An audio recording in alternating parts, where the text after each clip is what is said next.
नमस्कार दोस्तों।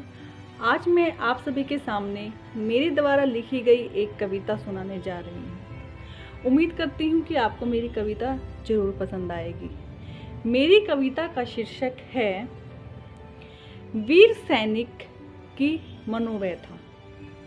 क्या आपने कभी सोचा है जो हम अपने घरों में बैठकर अपने परिवार के साथ खाना खा रहे होते हैं, शाम की चाय का आनंद ले रहे होते हैं अपने परिवार के साथ बेधड़क, हमें किसी चीज़ का कोई डर नहीं है और खुशियाँ मना रहे होते हैं, वो किसकी बदौलत है?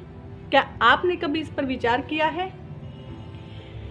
क्या आपने कभी ये सोचा है कि हम देश के किसी भी कोने में घूमने जाते हैं, मान लो विदेश में जाते हैं या अपने ही भारत में कहीं पे भी हम भ्रमण के लिए जाते हैं, हमें किसी भी बात का कोई भय नहीं होता। तो क्या आपने कभी इस बात पर विचार किया है कि ये हमारी रक्षा कौन कर रहा है? ये हमारी रक्षा कर रहे हैं ये हमारे भारत के वीर सैनिक, जिनका हम जितना शुक्रिया अदा करें उतना कम है। वो सियाचिन की बर्फीली घाटियां जहां पर -डिग्री में तापमान होता है, वो एक पल के लिए भी नहीं सोचते कि उनका उस समय क्या हश्र हो रहा होता है। जब वो सियाचिन की बर्फीली घाटियों में सीमा पर तैनात होते हैं, उस समय -डिग्री पर तापमान होता है, उनके बदन का आधे से ज़्यादा हिस्सा बर्फ ने जकड़ा होता है, लेकिन फिर भी उनके चेहरे पर एक मुस्कान होती है। कभी सोचा है ये वो ऐसा किस लिए करते हैं?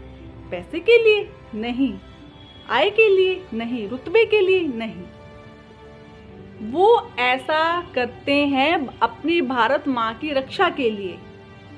हम सबकी तो एक एक माँ है, उन्होंने तो पूरे भारत को ही अपनी माँ का दर्जा दिया है, जिसे वो कहते हैं भारत माँ।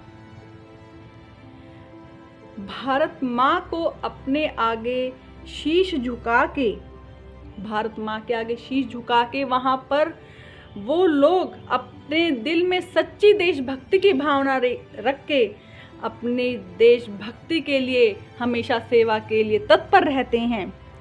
वो जैसलमेर की तपती बालू, हम लोग घर में एसी में बैठे रहते हैं, हमें कोई गर्मी का आभास नहीं होता। बाहर जाते हैं तो गाड़ी में भी एसी होता है, घर होते हैं तो घर में भी एसी होता है। और जैसलमेर की तपती बालू, जहाँ पर हम लोग 1 मिनट के लिए भी खड़ा रहने के लिए सोच नहीं सकते, वहाँ पर हमारा भारत का वीर सैनिक घंटों ड्यूटियाँ देता है और तैनात रहता है हमारी भारत माँ की रक्षा के लिए। अब वही वीर सैनिक जब छुट्टियों में घर आता है और अपने परिवार के साथ समय बिताता है, बहुत खुश होता है वो, क्योंकि एक लंबे अरसे के बाद वो छुट्टी लेके घर पर आता है, तो उस समय वो स्वाभाविक है कि वो खुश होगा ही। लेकिन जब वो जैसे जैसे छुट्टियां ख़त्म होती हैं और वो दोबारा अपने देशभक्ति की भावना को मन में लिए और वापस सीमा पर तैनात होने के लिए जब वो जाता है, उस समय उसके दिल के जो भाव होते हैं, उसके जो मन की व्यथा होती है, उनको मैंने अपनी कविता के माध्यम से उतारा है, जो कि मैंने अभी लिखी है। और मेरे दिमाग में थोड़ा सा ये वीर सैनिक के लिए, जो हमारे भारत के जितने भी वीर सैनिक हैं, उनके लिए सदा ही सम्मान है मेरे लिए, मेरे हृदय में उनके लिए।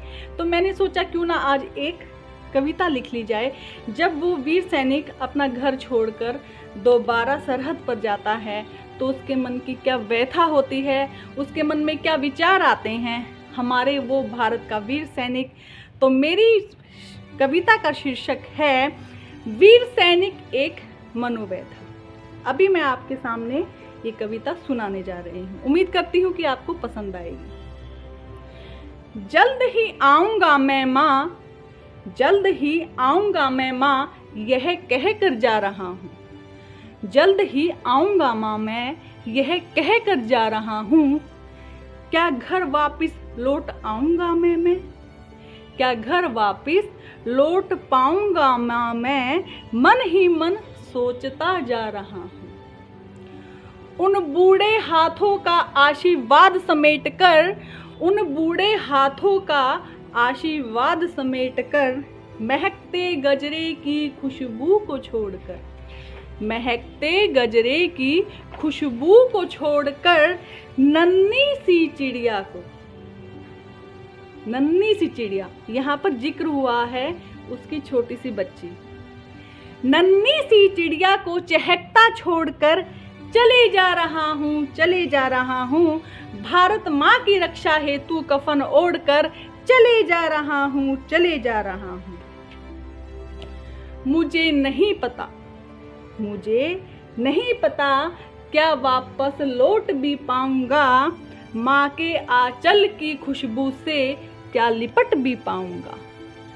मुझे नहीं पता क्या कभी वापस लौट भी पाऊंगा, माँ के आंचल की खुशबू से क्या कभी लिपट भी पाऊंगा, उसकी मांग में फिर से क्या सज भी पाऊंगा।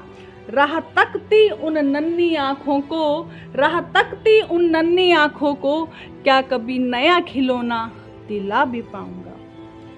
उस बहना के स्नेह रूपी धागे को, उस बहना के स्नेह रूपी धागे को क्या कलाई में कभी सजा पाऊंगा। चले जा रहा हूँ, चले जा रहा हूँ, भारत माँ की रक्षा हेतु कफन ओढ़कर चले जा रहा हूँ, चले ही जा रहा हूँ। जल्द ही आऊँगा माँ मैं, यह कहता जा रहा हूँ, क्या घर वापस लौट कर आऊँगा माँ मैं, मन ही मन सोचता जा रहा हूँ। ये मेरी कविता है और उम्मीद करती हूँ कि आपको मेरी कविता पसंद आई होगी। अगर आपको मेरी कविता पसंद आई हो तो मुझे कमेंट करके ज़रूर बताना, ताकि मैं आपके लिए और भी नई नई अच्छी अच्छी सुंदर कविताएं लिखकर आपके आगे पेश कर सकूं। जय हिंद, जय भारत।